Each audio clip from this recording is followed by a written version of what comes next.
If we're looking at changing your whole lifestyle completely, you have to change your social system, you have to change your way that you've looked, you have to look at the trauma that you've endured over the years, everything that has happened, and then be picked up and moved to another place and dropped there. How would you react?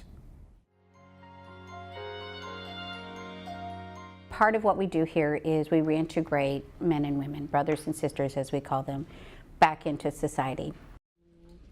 Oh, we're not going to look at my messy office, are we? We'll show the lovely training room that we have over here. So for many of them, it means that they've been incarcerated for 5, 10, 20 years. And what we want to do is to take where they're at now and see where they want to move forward. When I meet with them, the first thing we do is we just sit down. What are your goals? What do you want to see yourself doing? From that point, then we sit down, we create a calendar. I usually try to include things like the gym time, fitness, counseling, working with the elders.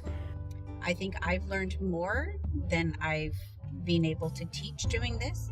Just having very real conversation is pretty amazing as well. In a general conversation, somebody might not tell you exactly what they think. I never have that problem. They tell me exactly how they're thinking. With just being part of the correctional system, I think there's a lot of trauma involved, a lot of buildup of not being heard. So, of course, there's horrendous crimes. There's absolute hurt that some of these, the people that I work with have caused. My belief is anyone can change if they choose to. They've done their time. It's here. Now we move forward, right? So now we move forward and we say, how do we heal? How are we going to help individual people on their own path? That's where Virtual Rally comes in. These 6 men were convicted of murder as teens in the 80s and 90s, so they've never even used smartphones. This year, Colorado created a program to make certain longtime inmates eligible for early release, using virtual reality to practice being on the outside. Oh, this is almost like real. This is crazy. The whole aspect of what VICE has done, that's essentially what we're looking at, what we already do. A lot of individuals that were really having a lot of high anxiety around doing the simplest of things. So it could be going from our residences to going down to meet with their parole officer downtown. So it starts with going out the front door, going down the street. Even the traffic noises can cause anxiety if you're not used to it. So it would just be coming out this door and walking down there to do a very simple VR piece, but be able to show individually what they have to go through on a daily basis when they leave here. Walking across the street, going in, how do you pay for the SkyTrain? Where do you tap? Where do you tap off? How does that work? You know, it's a whole world that a lot of people don't experience. I've had so many of the brothers I work with get off the bus and walk for miles because it's too much to be in that crowded space of a bus. It's too many sounds, it's too many smells, it's too many things happening.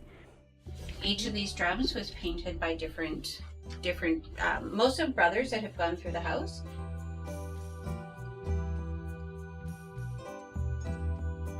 So we have a lot of talented, very talented brothers that go through the house. My vision has always been that this technology is going to become something that's used more and more for things that it might not have been originally meant for. You can play games on VR, you can do a lot of things on VR, but I think that the whole kind of outlook of VR can be so much more. So my name is Katerina Stepanova. I'm a PhD student at Simon Fraser University. Here we do research mostly within virtual reality, trying to understand how can we use the immersive technology in order to foster a feeling of connection between people, as well as the connection to the world in general. Because you have your own worldview of your understanding how the world works, so suddenly you have new stimulus that's different from what your worldview is, so you can either completely ignore it and neglect it and just say that it was a hallucination and it didn't happen, or you can assimilate it, find a way how to explain that this new experience actually fits with the worldview that you had. And then accommodation is what we're looking for, is that you accommodate this experience by adjusting your worldview to now account for this new experience. And that's where the cognitive shift or the change in worldview happens. The intent with this VR isn't just to put glasses on somebody and let them go and be on their own. The intent is to be able to work with them using different metrics. So biometrics is one of them. What is their heart rate when they're going through this? What is their pulse? Where are they feeling? Is there a way that they can measure their anxiety? Human emotion is so complex, like it doesn't come down to just like zeros and ones. And so what you can always measure is the level of arousal. So you can always measure things about how people calm down. So there's a lot of like meditation or relaxation applications that use biosensors to help people reach that state sooner, which is great for anxiety reduction. It's like watching a scary movie. We know that it's not real, but at that time it seems real. Having somebody come down the street and be coming towards you can be confrontational. If you're in the institution, in the way that we are, it's not. Somebody's coming down the street isn't a threat. But to see that and to understand it on a different level is a learning experience. Virtual reality can definitely be used for practicing for certain types of skills. You can put them in a particular environment and situation where they need to learn how to react to certain things, and they can do it multiple times, and it's amazing. With virtual reality, we don't want to have somebody go through a traumatic event and not have the support there. It's about being able to interact and say, wow, that's making me anxious. It's discussion around that as well.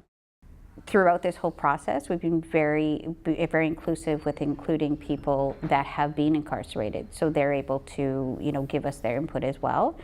And that's what my focus every day is. What am I doing that's going to be able to help? Not from my perspective, because the stuff I get back is not what you would expect. What do you mean? So we have grown into an expectation we're connected all the time. What does that mean? Well, when you don't have any clue or don't want to ask, even something as simple as what does an emoji mean? How do you know how to use an emoji? What's appropriate and not appropriate? Texting, when somebody texts you, do I text right back? Do I wait? It's like, if you take that whole scenario and you look at just the simplest of things, that's where we want to look at it. When you're looking at the reasons why people go to jail, usually they don't have the best lifestyle, right? So now your whole friend system's gone. Now your whole social system's gone. Now you're in a new city. So how are you going to make new friends as an adult? Are you going to introduce yourself that I just got out of jail? I've been in jail for the last 20 years. And I always relate that not just to this population, but in general. For somebody that is just recently divorced that goes to a party, how do you identify? Or whatever that case may be. It could be a million different reasons. But how do you identify? The biggest problem with that is you don't know who you are. How do you become a stronger person? How do you know who you are? How do you go through those pieces? That's a very lonely place. When you talk about being lonely, that's a lonely place. We are in a society that believes that once a person has done their time, that they should be able to be free and be able to live just like anyone else. Unfortunately, we also have that but part to it, right? When we look at going to housing options, job options, relationship options, those words always come in, right? It's like, well, look at your past. And I don't think that's bad. I think people, their biggest fear is the fear of the unknown. So once they understand something, it's not so much the fear anymore. When I meet with employers about potentially, working with or hiring someone that I work with, one of the things I say is you have no safer person to be working with than somebody on parole. If they don't show up on time for work, if they create any type of a problem, if there's any concerns, you have a whole community team right there to work with you. So in many ways, hiring somebody that's on parole has its advantages. So it's all in perception how we look at it, right? Regardless of what the situation is, the divide always is not knowing versus knowing. Once we share stories, once we sit down at a table and start to really openly understand each other, the walls start to crumble.